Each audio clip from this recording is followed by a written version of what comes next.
그 파마 파베 라마 또 바테 온 거 말이야. 얘네 단단한 수지듯이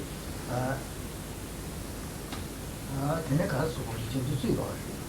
걔네 가서 이제 이제 뭔가요? 얘네 신의 차샤네 기회시 뭔가 용겨. 대보다 얘네 니지로서 봐. 계속 온동나 생기게 대보 전류 잠바 땡인지 셔러로서 봐. 아마 여기 진짜 다 나중에 열어. 이제 계속 온동나 생기게 왜 초래. 그래서 봐. 안에 다 나와지게 진짜 봐. 수수지를 비치 비치 계속서 가니 지금은 이제 진짜 하나 봐. 거기 나도 예번에 봐. 롱번 나도 고수긴 하고 예번에 자. 말이야. 그래서 고수하고 예번에 자 쉬우네. 고수기 지는 거지. 이제 계속서 지금 고수지는 무슨 상관이지? 고수의 배송소 봐. 리바 단계 봐. 연대 단계做不到. 여기 자성 상관이죠. 그래서지. Et nous allons ensuite procéder à la pratique de donner. Donc bien sûr, si nous ne sommes pas des Arya Bodhisattvas, comme Rinpoche l'a expliqué, il nous sera difficile donc de donner à tous les êtres la vérité de la cessation et la vérité du chemin que nous avons réalisé. Et donc, à défaut, si nous ne sommes pas des Arya Bodhisattvas, il y a toutefois beaucoup de choses que nous pouvons donner à tous les êtres. Nous pouvons leur donner donc tous nos joies, tous nos bonheurs, tous nos bien-être, et nous pouvons leur donner donc toutes nos qualités, et notamment ce qui est appelé donc les 5 sortes donc de qualités, qui sont donc la foi, l'enthousiasme à la pratique des vertus,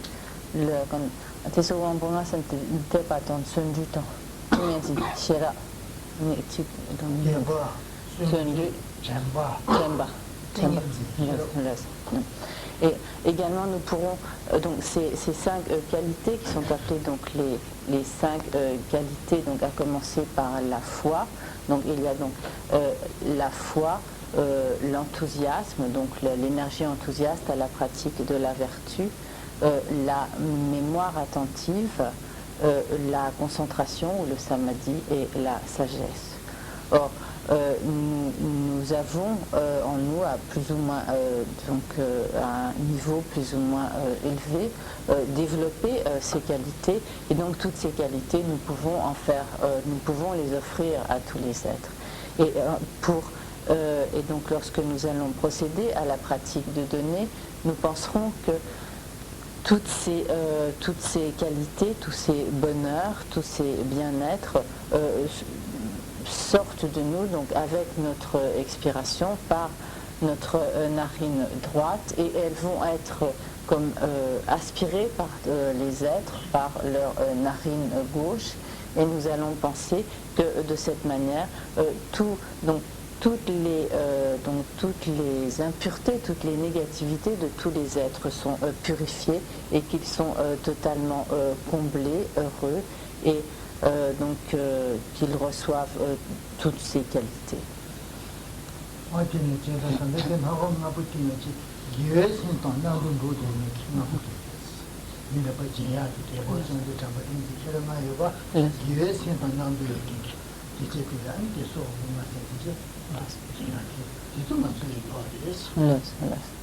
Et donc ce qui est appelé les 5 qualités, donc la foi, etc., ce sont en fait toutes ces qualités qui accompagnent en fait toutes nos vertus, toutes nos pratiques vertueuses, tous nos mérites, nos accumulations de mérites.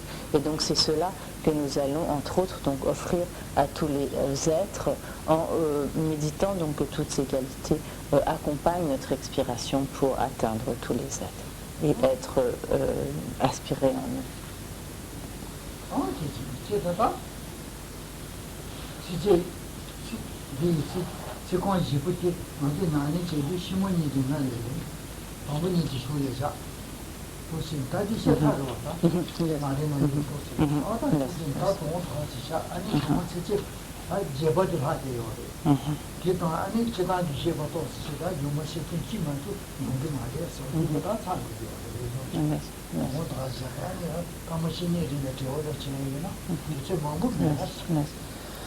Donc, voilà pour ce qui est donc de l'explication de Rinpoché sur ce 7e verset.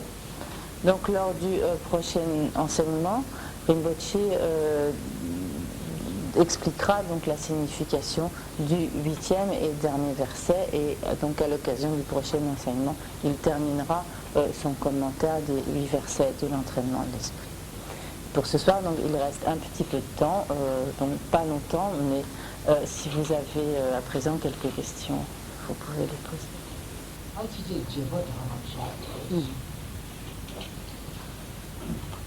Parmi les 8 versets de l'entraînement de l'esprit, jusqu'à présent, Rinpoché a expliqué les 7 premiers, et il nous reste donc à aborder le 8e, et le 8e et dernier.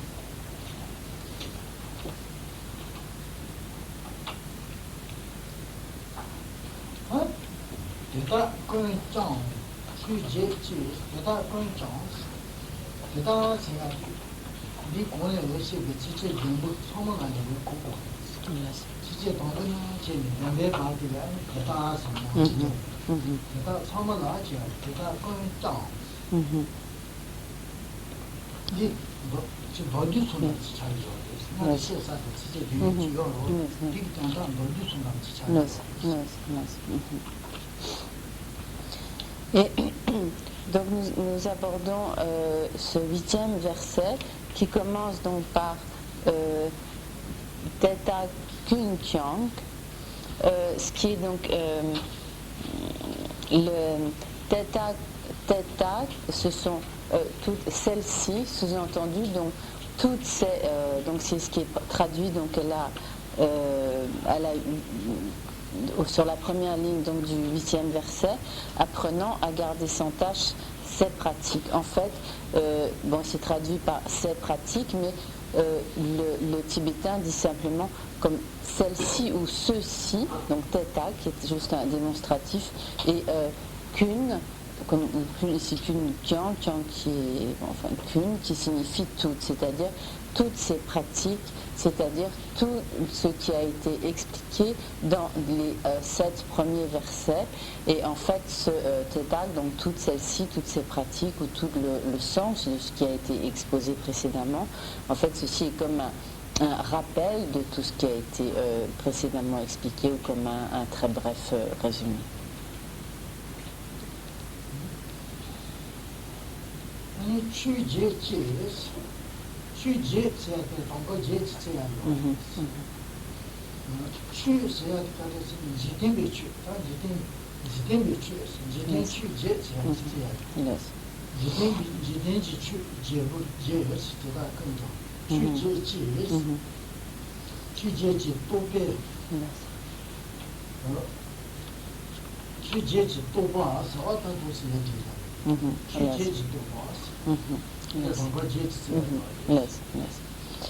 Et donc, tout, Kun donc, signifie tout, donc toutes ces pratiques.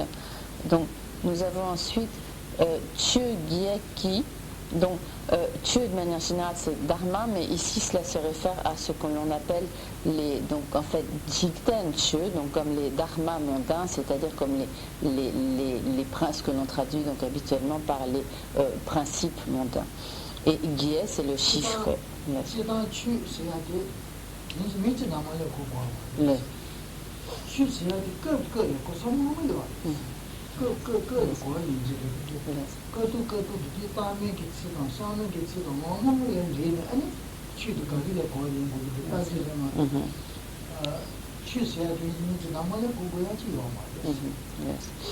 De manière générale, donc ce mot Chö, donc que l'on traduit le plus souvent donc par Dharma, a de très nombreuses significations différentes, et notamment ces significations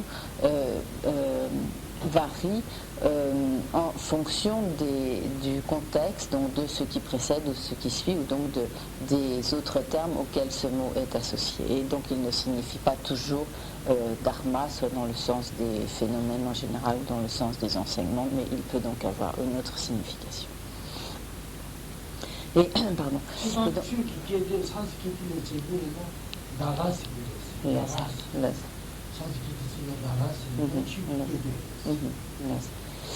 Donc,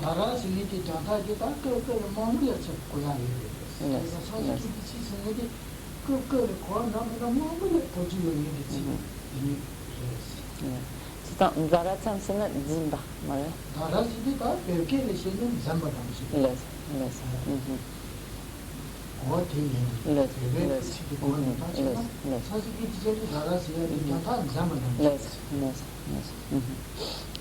Et donc là, disons comme la racine du mot dharma, donc qui est dara en sanskrit, signifie en fait saisir. Mais bien sûr, cette racine étymologique peut avoir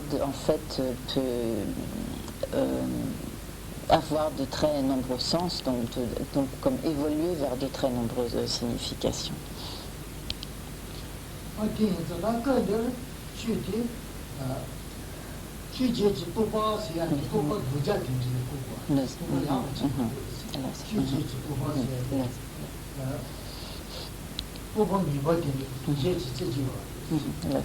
Et donc ici c'est 8, donc c'est 8 principes, c'est Chü Gye, donc Gye étant 8.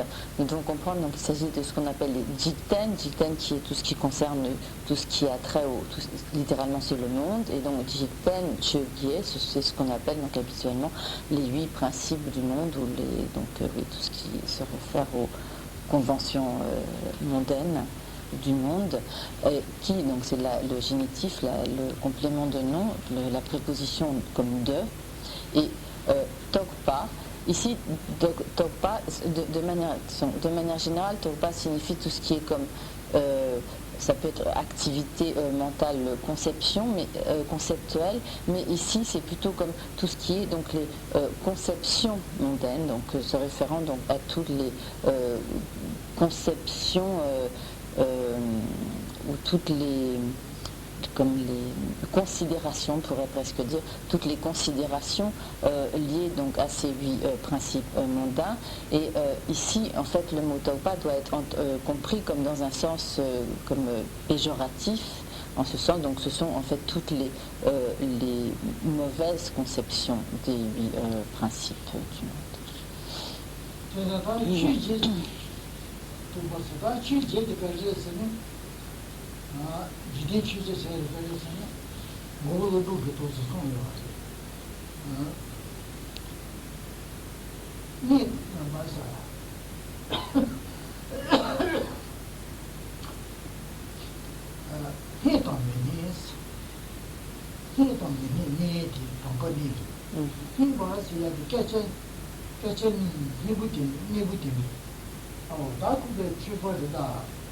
Aku yawu shitayo, miti yawu shitayo da, miti yawu shitayo yawu da, shitayo chubale, miti chubale sena, miti kacho yuwa di tanta la, miwi chene, ani shui nam chi chekha cheba yema, hi, hibe toba jete, jeto mene siya di, hibe toba jete, tobe oto mizaki, di chuyo, di cheba yene di chuyo yo. Jideng chuchi sami jibe, jideng chuchi de, sindi chuchi, sindi tantani lujani. Chuchi me di chi chime tantani luja jibuwa. Sindi ki tantani cheba di chuchi yo. Cheda, hido minesi ya.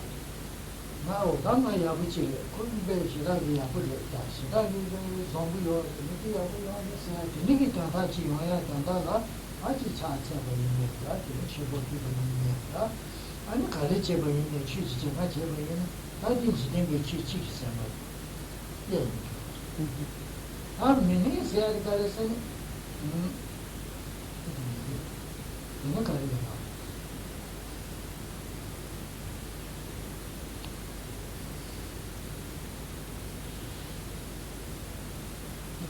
어디? 되게 깨져 누구 누가 가부제니. 아또 가부제니 뒤에다 뒤에는 다 되지. 아 미니 세야 돼. 안께서 미니 번음지 아우 그 도자리다. 그 야부 요마데스. 그 니베 미버리스야는 되게 기타 미니 버티니 요야 마가니. 땅 미니 버티니 도자 요야 마가니. 아니 아직 지금 제가 제발은 다들 미니 버도 봤어. 그래서 누구 영향을 당하는 제주요. 나 누구 지도는 가보에 제주. 나 내는 거 좀 내가 제주. 그동안 Yes. 주거 있는 땅 누구 지도 가보지 자신 제주. 땅 내버 지는 내가 제주. 말이 얘네 관계에 온도 마송에 관계에 되네 또배 온도 마송에 그냥 아니 취지지. 그래서 얘도 미니 제주. Mignon, c'est là quand Ah,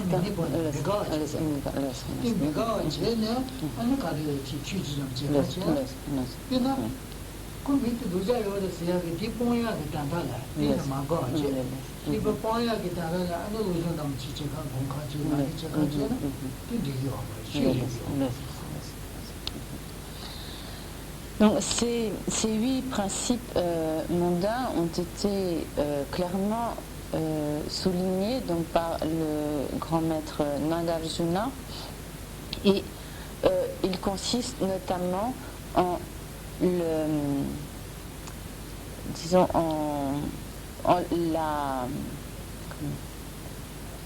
la recherche d'une bonne réputation et dans la recherche d'éviter une mauvaise réputation.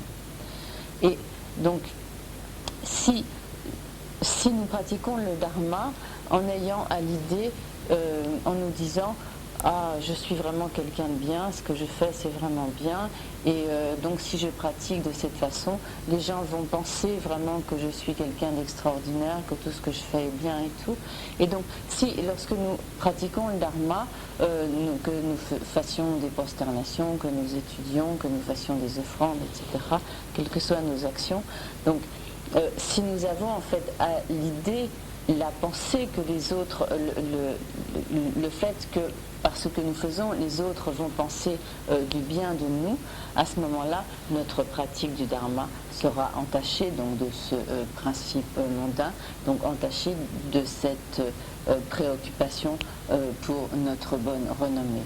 En fait, donc, lorsque nous pratiquons le dharma, nous devons être au minimum, donc être concernés par le bonheur de nos existences futures et non donc par la recherche de biens ou d'acquisition de satisfaction pour l'existence présente. Mais également donc d'une part donc si nous recherchons cette bonne renommée, notre pratique sera entachée de ces principes mondains, et également donc si notre pratique est motivée par le souhait d'éviter la mauvaise renommée, cela sera également donc une erreur et une pratique du dharma polluée ou corrompue par ces principes du monde. En effet, donc si par exemple nous avons une mauvaise réputation et que par notre pratique du dharma nous cherchons à dissiper cette mauvaise réputation, et qu'en fait notre motivation à la pratique est de dissiper cette mauvaise réputation parce que donc nous sommes très chagrinés ou contrariés par cette mauvaise réputation, à ce moment-là donc également notre pratique du dharma sera souillée donc par la préoccupation de notre mauvaise réputation.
Et les autres, donc d'autres exemples donc, de ces principes du monde consistent à se réjouir de ce que l'on reçoit, donc de ce que l'on gagne, de ce qui nous est donné, offert, et donc être comme affligé par le fait de ne pas recevoir ou de ne pas obtenir quelque chose. Et donc si nous sommes extrêmement sensibles et donc si nous nous réjouissons énormément de recevoir des dons, des offrandes, de recevoir des cadeaux, ou de gagner donc quelque chose, à ce moment-là, notre souci à l'égard donc de ce que nous recevons sera en fait un principe du monde qui en fait entachera notre pratique. Et également, donc si nous sommes très perturbés ou contrariés ou qu'il nous déplaît donc de ne pas recevoir certaines choses, de ne pas obtenir des choses, de ne pas recevoir de dons, de cadeaux, de ne pas d'avoir donc un gain. Et si cela donc nous contrarie également, par une telle attitude, notre pratique du dharma sera souillée par cet autre principe mondain qui consiste donc à être affligé par le fait de ne pas obtenir de dons ou de gains. Et donc lorsque en particulier donc les grands maîtres Kadampa du passé pratiquaient donc le dharma, ils le faisaient totalement libre de telles considérations. Donc le fait qu'on ait pu leur faire des offrandes, cela en fait ils n'en étaient pas particulièrement émus, pour autant ils ne recherchaient pas donc ces offrandes, et s'ils n'avaient pas non plus de biens ou que l'on ne leur offrait rien, cela ne les souciait pas non plus.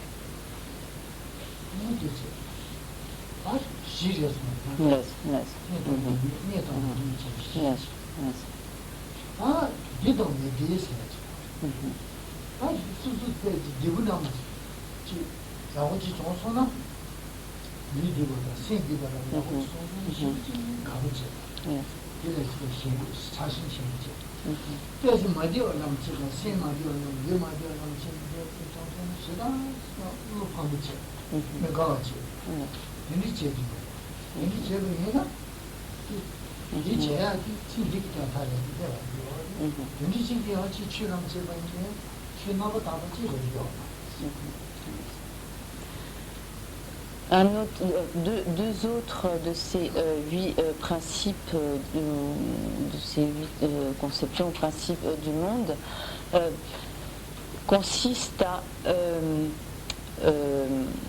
aimer particulièrement donc son bien-être. Donc il s'agisse d'un bien-être physique ou d'un bien-être moral, d'un bonheur physique ou bonheur moral. Et donc si nous sommes particulièrement réjouis donc par ce bien-être physique ou moral, donc, et que nous y sommes en fait donc attachés, cela fera donc que notre pratique du dharma sera également comme polluée donc par ces principes du monde. Et également donc si le fait de ne pas jouir d'un tel bien-être ou d'un tel confort physique ou moral, mental, nous contrarie, donc le manque de nous sommes affligés donc par le manque de ce bien-être physique ou moral. À ce moment-là également, cela constituera un de ces principes du monde qui entachera notre pratique.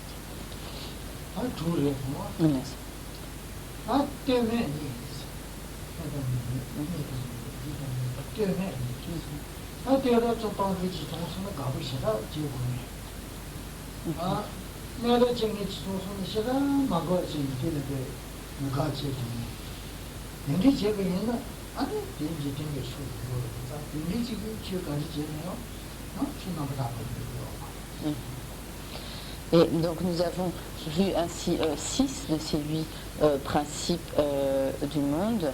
Et donc nous allons voir maintenant les 2 derniers qui consistent d'une part à se réjouir de la louange et être affligé par le blâme.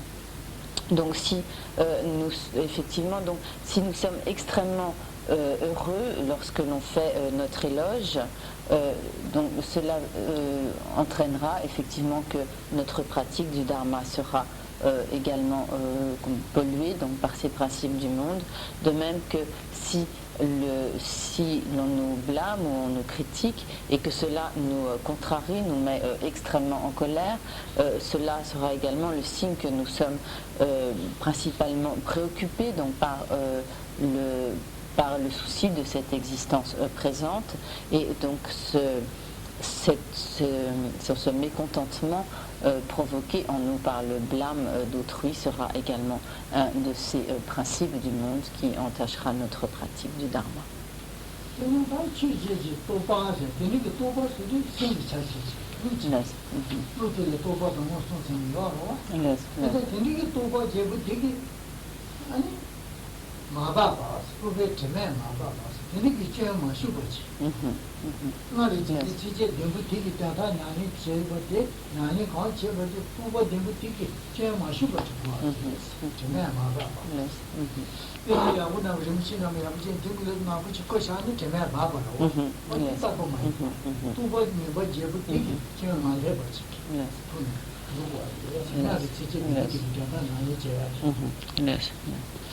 Et il sera donc important que notre pratique ne soit pas comme affectée ou donc souillée par ces conceptions donc des 8 principes du monde.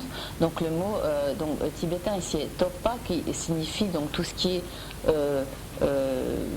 conceptuel, donc opposé à toutes les perceptions directes, donc qui ne passent pas par un concept ou une image mentale.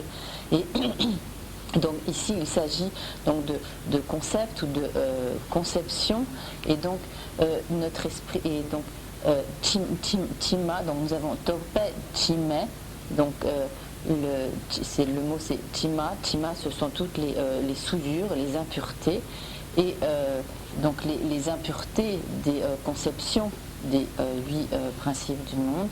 Ma bag, donc le verbe ici c'est bag, et bag et ma c'est la négation, donc ma bag, donc comme que n'étant pas comme pollué ou souillé donc par toutes ces impuretés des conceptions des 8 principes du monde. Donc pour illustrer l'image donc de ce bag c'est donc comme ce qui va souiller, ou comme polluer, comme enveloppé dans des impuretés, comme si par exemple on a une pierre très précieuse et qu'elle est cachée donc par la gangue qui est autour, ou toutes sortes d'impuretés. À ce moment-là, donc elle est en fait comme polluée par par les impuretés qui l'entourent.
내지 뭐는 돈에 그치 편도요 그치 그래야 돼요. 그래서 이점 맞지 출타오제 출거스. 아니 출타오제 판에 장. 오늘 자지 자와다 내가 손지 판에 장이는 로고를 만들 적에 내지 뭐는 그게 정문에 예도 같이 짱이네요. 그래죠. 그래서 그치 그치 다 되는 말인 거 제가 나중에 휴침부터니까 나 진지도 휴침부터 나중에 휴침부터 아니도 연구가 지금 그 기준 주제 도중에 되어 이게 나중에 온전히 되어 그래서 나는 그냥 좀 많이 그냥 좀 상관이 아니 이 메모가 그 제주 내버게 이거 하고 돼야지 그래야지. Yes, yes, yes. Mais nous pourrions alors nous dire, mais pourquoi devrait-on abandonner donc ces 8 principes du monde et est-ce que ce ne sont pas des attitudes, des réactions tout à fait normales? Est-ce que ce n'est pas normal de se réjouir d'une bonne réputation et d'être contrarié par une mauvaise réputation? Est-ce que ce n'est pas normal d'être heureux lorsque l'on obtient, lorsque l'on gagne quelque chose et d'être triste lorsque l'on perd ou que l'on est dépossédé de quelque chose? Est-ce que ce n'est pas donc normal de souhaiter donc que l'on dise du bien de nous et de ne pas avoir envie que l'on dise du mal, etc. Et est-ce que ce n'est pas normal donc de souhaiter, normal donc de se réjouir lorsque l'on se sent bien, lorsqu'on éprouve un certain bien-être et qu'au contraire, lorsque les choses ne vont pas bien, que l'on est en difficulté, qu'on a un certain inconfort, est-ce que ce n'est pas non plus normal donc de ne pas d'en être affligé? En fait, toutes ces choses qui nous apparaissent et qui induisent donc de telles réactions de plaisir ou au contraire de mécontentement, donc tous ces phénomènes donc, ne sont que des illusions. Et c'est ce qui est expliqué donc, dans le verset suivant, donc Chö Nam, c'est-à-dire tous les phénomènes, Chö ce sont les dharmas en sens de, donc les phénomènes, Nam qui est la marque du pluriel, donc tous les phénomènes, Gyuma Shebai. Donc Gyuma ce sont les illusions, le R, donc Gyuma c'est comme en tant qu'illusion, et Shepa, donc c'est qui est savoir ou connaître, et Shepai, ici c'est un peu comme un gérondif, donc comme reconnaissant ou reconnaissant, donc tous les phénomènes sont comme des illusions.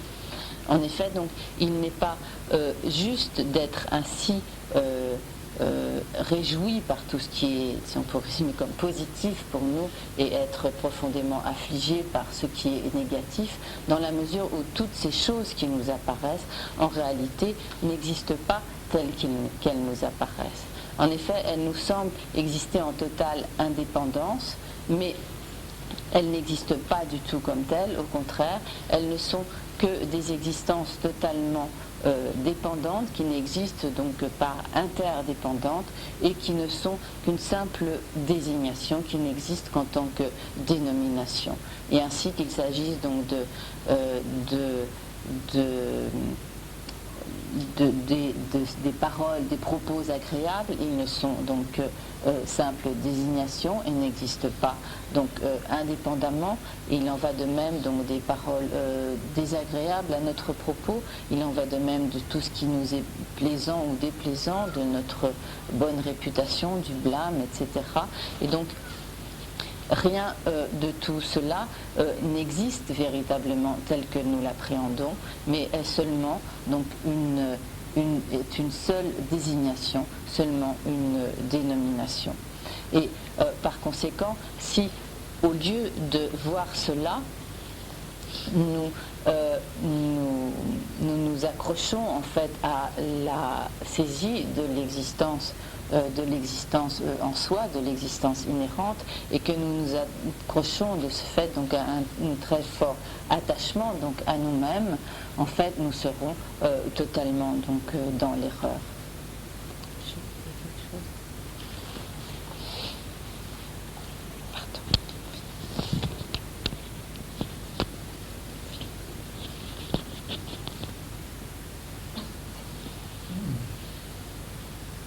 일찍이 뛰어내야 다니던 매매야 다니던 게 뭐 걔네 뭐 이래요 말이야.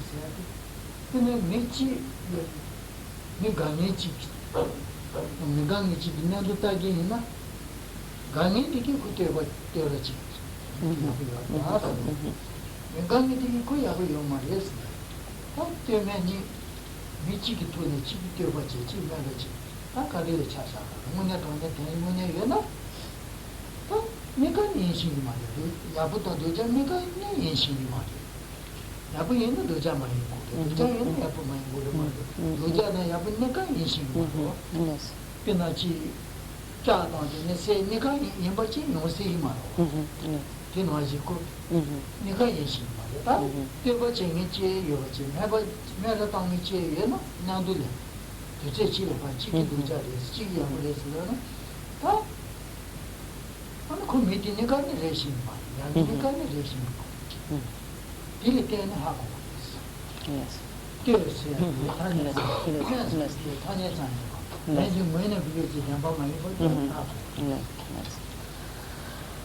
Et nous pouvons prendre un exemple pour illustrer le fait que, par exemple, la louange et le blâme, en fait, ne sont que des désignations et non pas donc d'existence propre, inhérente.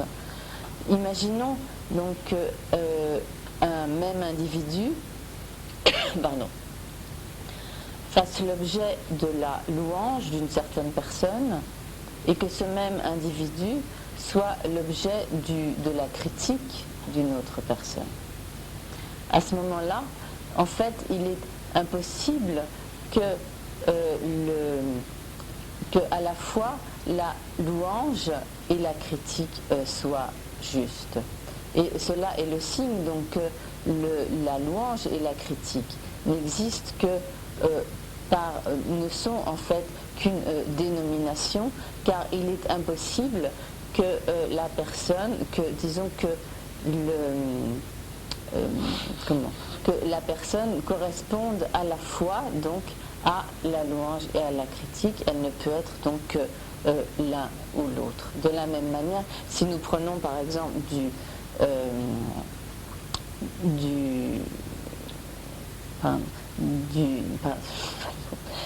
bronze et du fer, donc le même, c'est quel exemple, je ne sais plus parce que je sais pas quoi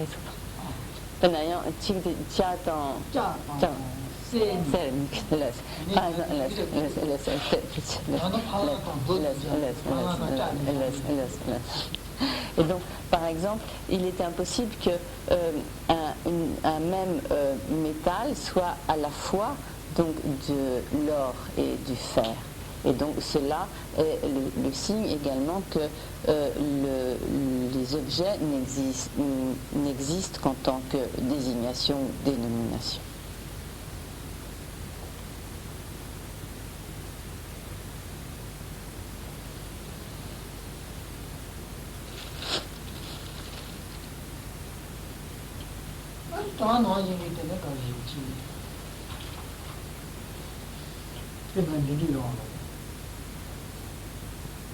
내가 정글에 루스기고 내가 좀 루스도 말이야 모통사야 Mouton, 저도 정글에 사야지 모통에 루스 정글에 루스 정글 루스에 지금 아주 루기 때문에 모통사야지 사야 가서 지금 말로 제가 다녔어 루스는 내가 다녔어 모통 스미데 다녔어 정부 스미데 다녔어 그 다녔다래 마도 지금 뭐냐 지금 얘는 아니 그 다니는 게 말로 뭐 되는 루스기로 하여 정부 스미로 아니 그 가게 차샤고 이 정부에서 보르가 루르서 아니 뭐냐 돈이 이거는 뭐냐 지지 그런 게 뭐냐 지도고나 지금 말에 그래 루스는 여기 뭐 루인 그래서 아니 그래 정부 스미도 뭐 정부 연구를 하지 상기 해봐지 그냥 배배 매산 정부에 상기 왜 정부 가서 정부에 스타니지现在你照顾那种经济 non, je dis que Django les sans qui m'envoie, qui le loup les sans zéro, là, les ah, Django de loup qui va t'attendre, que on s'est numéro, Django c'est que, j'ai mon pour le moment de Tanita, l'eau c'est une de Tanita. Kera no jing ki sinche khari jing da, mi sin de da, pa sin de da, de sin de da. Khari sin de thane sa de ma de chi de, je me la Yes. On peut également donner du fait que les phénomènes n'existent qu'en tant que dénomination. On peut en donner donc une illustration très parlante donc entre au niveau du vocabulaire en français et en tibétain. Donc en tibétain, un loup se dit changu. Mais si on dit loup en tibétain, c'est un mouton. Donc, si le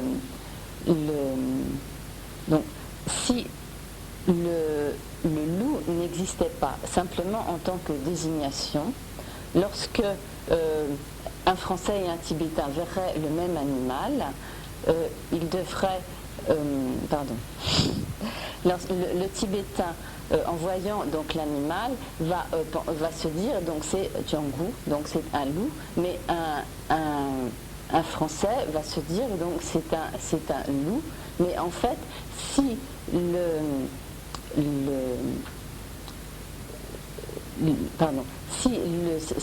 ce phénomène n'existait pas si ce phénomène n'était pas une simple dénomination, il devrait en fait avoir la même dénomination valable pour tous les individus. Or là, par contre, si on dit loup à un Tibétain, pour un Tibétain, ce sera un mouton et ce sera donc donc un animal que le loup va dévorer, et bien sûr ça ne peut pas être le même animal qui comme se mange lui-même, mais bien ici donc comme deux dénominations différentes, et si l'on a besoin donc de ces deux dénominations différentes dans les deux langues, c'est bien parce que le phénomène n'est qu'une simple dénomination. Sinon, le simple fait de voir cet animal devrait évoquer le même nom correspondant à ce même animal pour chaque individu, et non pas donc évoquer Changu pour un Tibétain et loup en français. Et si au contraire, si le terme loup en voyant cet animal devait évoquer donc la même chose pour tout le monde, alors il ne pourrait pas évoquer donc un mouton pour les Tibétains.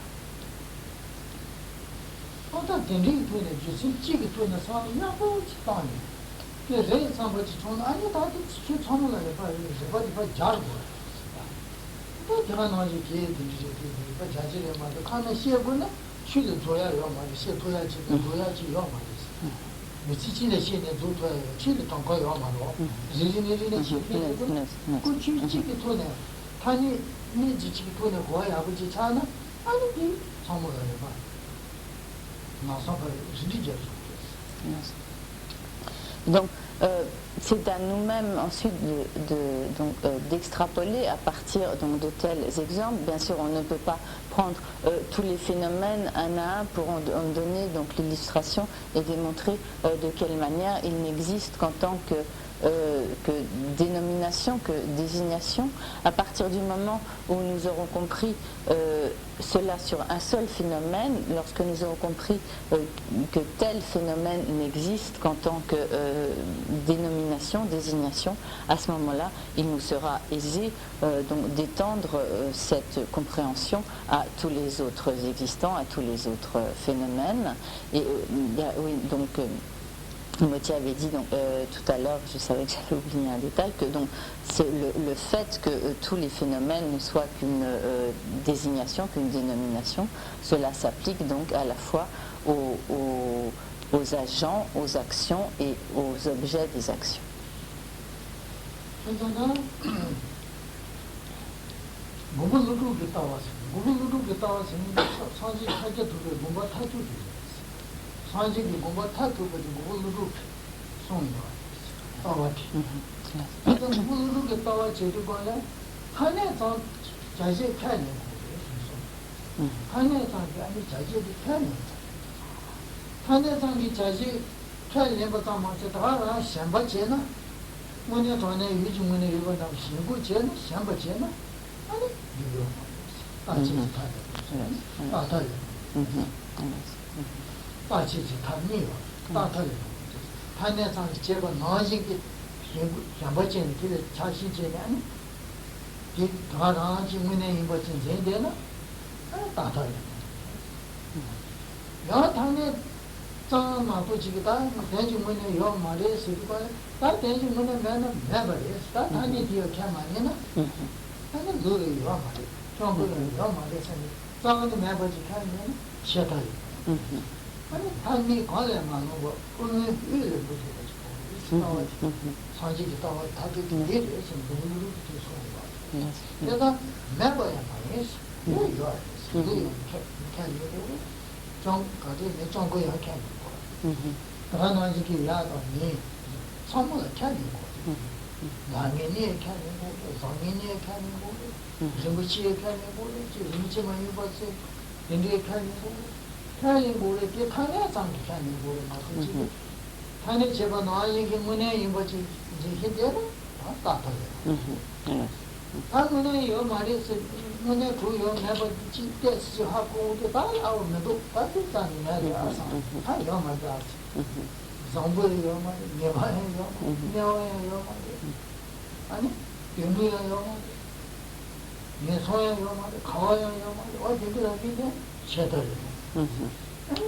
지, 막 내소를 지야 주지. Et ici donc Rinpoche explique cela tel que l'a exposé donc le grand maître Nagarjuna qui en fait a commenté la pensée profonde du Bouddha, donc qui a commenté ce que en fait on doit comprendre donc de la pensée profonde du Bouddha. Et donc il a expliqué ainsi de façon très claire, se référant donc bien sûr à la pensée du Bouddha, que tous les phénomènes n'étaient donc que désignation, mais que donc qu'il était donc important de bien comprendre que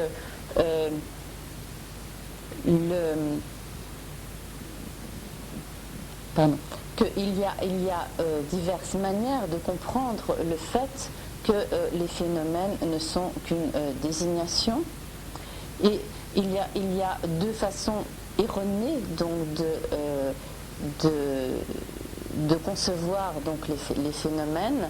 Si l'on pense que les phénomènes sont effectivement désignations, mais qu'ils existent donc tels que nous les désignons, qu'ils existent de leur propre côté, avec une existence inhérente, et donc si l'on considère que le phénomène désigné existe de son propre côté et de manière inhérente, à ce moment-là, on tombe dans un des extrêmes qui est donc l'extrême qu'on peut appeler d'éternalisme ou bien d'inhérence.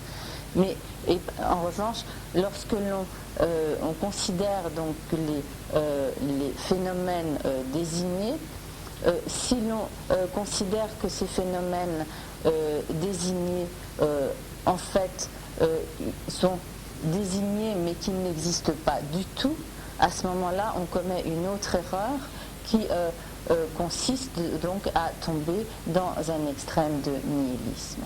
Et donc ces deux attitudes sont des extrêmes parce qu'elles s'écartent donc de la voie du milieu qui consiste donc à réaliser que effectivement les phénomènes ne sont qu'une désignation, ne sont que dénomination, et que bien que n'existant pas de manière inhérente, ils ne sont pas inexistants.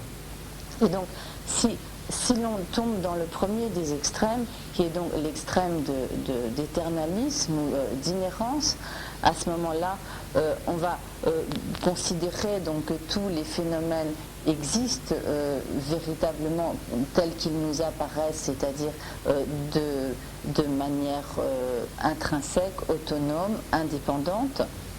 Et à ce moment-là, on considérera que donc le bon, le mauvais, le bien, le mal, etc., que tout ce qui nous apparaît existe véritablement tel que cela.